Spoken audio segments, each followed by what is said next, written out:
Tak, motorka má technickou. Samozřejmě jsou na ní drobné oděrky vzhledem k věku. Není teda moc umytá. Vidíme na ní nějaký mouchy. Nemůžu s ní teda vyjet ven, protože děda tady má auto. Tak aspoň samozřejmě vymezných možností ukážu.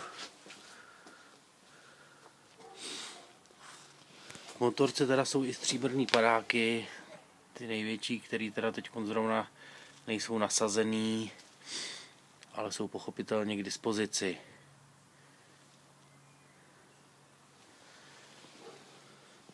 Tak motorka má novou baterku, jak veškerý příslušenství, samozřejmě jako jsou, nebo výbava, jako jsou zrcátka, tak na motorce jsou nepoškozený a jsou v pohodě.